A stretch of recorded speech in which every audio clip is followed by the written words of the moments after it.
Hope everyone is feeling good today. Guys, John Fetterman just went rogue on his own party, calling out Democrats for labeling people ridiculous, things like fascists. Megyn Kelly also went viral because she got into a screaming match with a leftist who started screaming uncontrollably. And this guy had some scary eyes too. I'm excited to talk about it, as well as some awesome wins from Secretary of HHS Robert F. Kennedy Jr.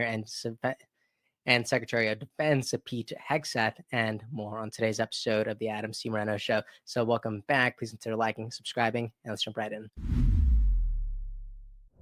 Starting with John Fetterman of Pennsylvania. He might not be your favorite senator, but he's definitely not your least favorite, especially when he starts sharing some common sense ideas like this. Check it out.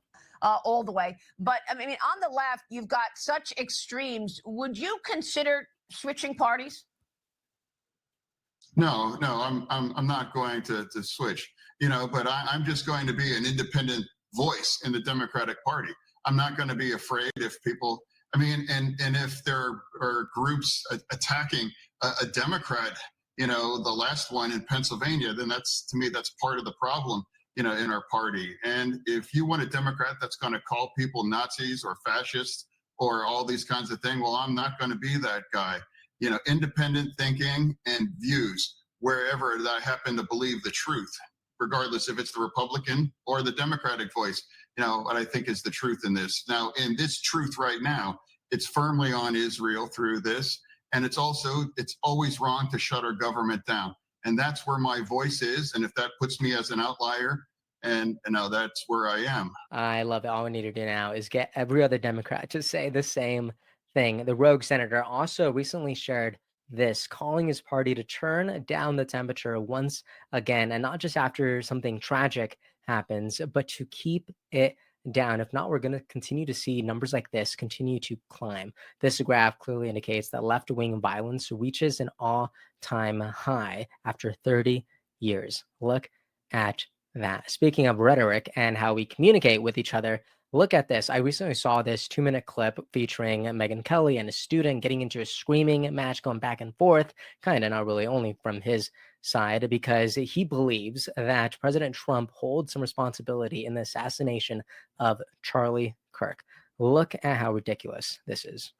Why you support a president who contributes to the rhetoric that got your friend Charlie killed.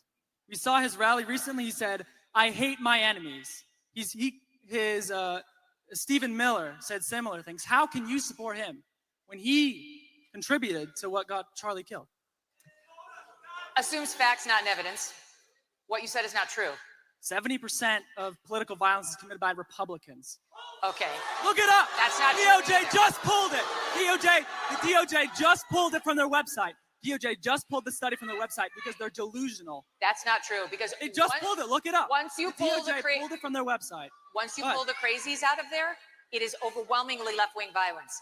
Google it. We have had every single person in the audience. Google it right now. This is how we get here. So first of all, let me take on the first part of the premise of your question, that it was President Trump's rhetoric that led to an assassin killing our friend Charlie Kirk. That's a blatant lie. It's a defamatory blaspheme, and it's inappropriate in this setting. That's not what I said. We know. Yes, it is. No, I said he contributed to the political. He contributed to the political atmosphere. Well, then you have no point. Then your point is utterly empty. Contributing to the atmosphere. This guy was let's just make clear. This guy was motivated by leftist ideology. We know it from the bullet casings. We know it from the Utah governor. We know it from his own mother. So, yes, we do. Let's be really clear on that. Even if that's true, so then you're saying, because let's say this guy's a leftist, even if that's true, does that make it okay for the sitting president of the United States to incite violence against liberals? The president of the United States has not accepted violence against liberals. The president of the United States made a joke at the Charlie Kirk Memorial, which was funny and self-deprecating. It was on the heels of Erica Kirk saying she, in an extraordinary moment, forgave her husband's killer. And let me finish. And then President Trump got up and making a joke playing off of what Erica said. He said, we disagree. I need to do better. Erica's going to try to convince me, but I'm in a different place. And that's completely normal for a politician to be thinking about his political fights. And by the way, Trump has every right to loathe his enemies. They tried to put him in jail for the rest of his life. They tried to bankrupt him. They tried to put his family in jail, and they tried to kill him. Criminal. Jack Smith. Wait. Okay, now you go. Thank you for your time. Okay.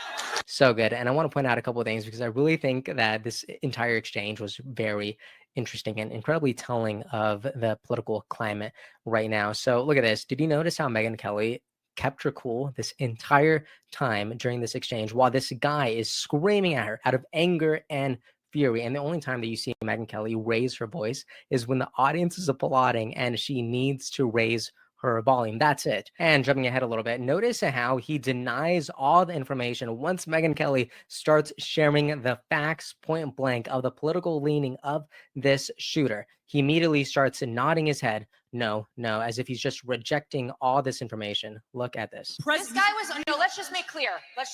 This guy was motivated by leftist ideology. We know it from the bullet casings. We know it from the Utah governor. We know it from his own mother. Look at this guy, just immediately rejecting all this information because it doesn't affirm what he already believes. And this is what is scary, because if we're only looking for information that affirms what we already believe, then we're actually never growing and we're not actually digesting the information for what it is. People often just consume the information that they want rather than searching for what is true. If this guy was searching for the truth, he would have found that Megyn Kelly is spitting nothing but facts. And now if you jump to 1 minute and about 42 seconds, look at this person's eyes. These are some scary eyes here. So props to Megyn Kelly for going at this. All right. And now to shift gears a little bit, finally to some good news. PXF helped set a world record today as 3,068 people did push-ups at the same time for 1 minute straight. Look at this.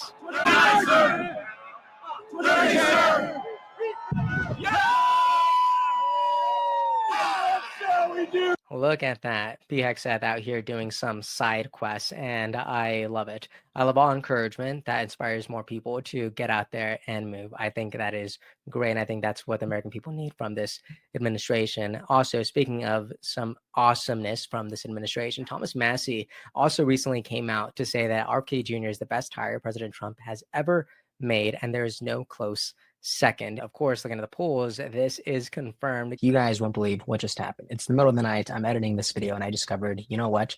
My video just got cut off. All right, boom.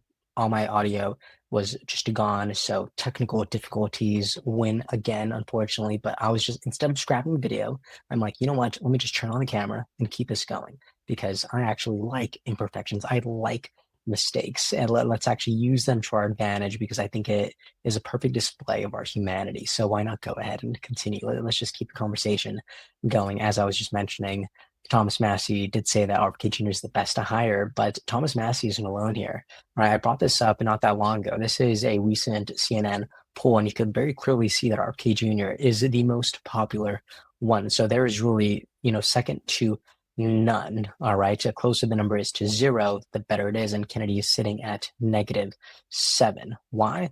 Well, if you were to ask me, it is because there is, without a doubt, he is the only one who is delivering noticeable wins time after time consistently. All right, look at this headline I just saw from Fortune. It says Walmart goes Walmaha with plan to remove food dyes and the 30 other ingredients from all store brands sold in the US. All right, and let me go ahead and read a little bit. Look at this. The move announced by the nation's largest retailer amounts to an acknowledgement that American consumers and the U.S. government under President Donald Trump are paying attention to what goes into packaged foods. Food dyes have become a particular bugbear, upheld Secretary Robert F. Kennedy Jr. and his MAHA movement, or Make America Healthy Again. Walmart said its goal would affect about 1,000 products, including salty snacks, baked goods, power drinks, salad dressings, and frosting. All right. I am telling you, this is a big deal. And I know I already mentioned it before, but some things are so good, you got to say it twice. All right. So there you go. That is the end of the video. Let me know what you think about it from Senator John Fetterman, to the rogue Democrat, to Megyn Kelly, Pete Hegseth, Robert F. Kennedy Jr., and also, how hilarious is this image?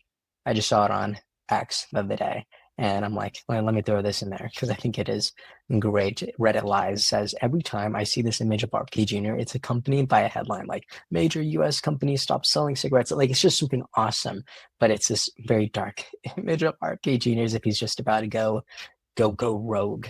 But I love it so much. So let me know what you think about all this in the comment section. And I do apologize for the technical difficulties, but sometimes when life doesn't go your way, you just gotta embrace it. All right. Life goes on. The only thing you gotta do is keep moving forward. So let's do that. All right. Thank you so much for tuning in, and I'll see you next time. Episode's over already. Geez, that was fast. Well, they say beautiful things do not last forever, but feel free to watch and listen to another one of these episodes if you're interested in those conversations as well. Also, this next part is huge. Make sure to obliterate that like and subscribe button and turn on the notification bell so you never skip a beat. I also have a newsletter where we dive into the news, politics, and ideas that shape our future. If you're interested in signing up, I'd really appreciate that. Anyways, that's the end of this episode. Thank you so much for watching and listening, and I'll see you next time.